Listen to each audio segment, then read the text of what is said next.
Dobrý deň, prajem priatelia, dobré knihy. Nakoľko som zamestnancom Dekovskej knižnice v Leviciach, tak mám možnosť sa dostať k novým knihám ako medzi prvými, aj si ich požičať. Chcem vám predniesť krátku recenziu na knihy, na novinky, ktorá je však prísne objektívne neobjektívna. Je to môj subjektívny náhľad na knihu a prinášam taký krátky obsah. Ako prvá ma zaujala kniha od Isaaca Asimova Pod holým nebom. Kto má rád sci-fi literatúru, tak si príde na svoje. Ja mám rád kriminálne príbehy, takže určite môžete očakávať, že tento príbeh je síce z ríše science fiction, ale týka sa dosť ako detektívneho žánru. A v podstate autorom Isaac Asimov je asi jeden z najlepších autorov sci-fi literatúry ohľadom robotiky.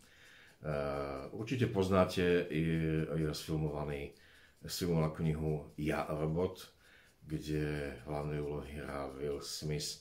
V podstate táto kniha je zo série ikonických poviedok, v ktorej jedna z nich je aj Ja, robot. A dnes už za 4 považované za klasiku považované romány obsahujú najvplyvnejšie myšlienky moderného sci-fi. Asimov vlastne, myslím, že medzi prvými definoval 3 zákony robotiky, ktoré dodnes ovplyvňujú pohľad na prítomnosť a jej budúcnosť umelej inteligencie. Tá kniha, nečakal som od toho veľa, ale zaujala ma a musel som o tej knihe nejaký čas po prečítaní rozmýšľať a ostalo mi v hlave.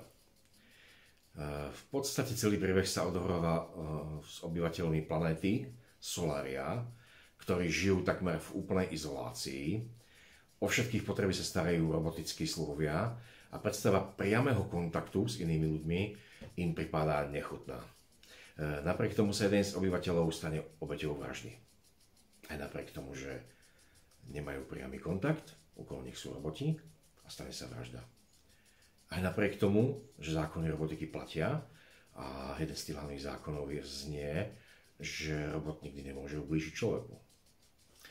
Solaričania nie sú schopní vyšetriť tento prípad sami a tak úradníci z vonkajších svetov hľadajú pomoc na Zemi u renomovaného detektíva Eliasha Baileyho. Bailey opäť pridelia mu ako partnera robota Daniela Olieva. Spolu cestujú na tento zvláštny nový svet a odhalia sprejsahanie, ktoré by mohlo naveky zmeniť vzťahy medzi ľuďmi a robotmi.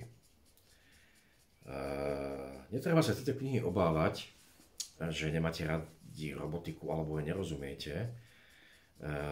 Je to veľmi zaujímavo písaný príbeh, ktorý som zhltol za 2 večery a dotýka sa nášho žitia a pokiaľ si nedáme pozor, čo nás čaká v budúcnosti a ako sa tomu vyvarovať. Je to kniha zaujímavá tým, že sú to popísané vzťahy, city, ktoré na Zemi postupne vyprchali a na iných planétach už nie sú samozrejmosťou, ba dokonca sú nežiaduce. A je tu otázka, či je to dobré alebo nie a kam smerujeme. Veľmi dobrá kniha, odporúčam si ju prečítať. Do čítania, priatelia.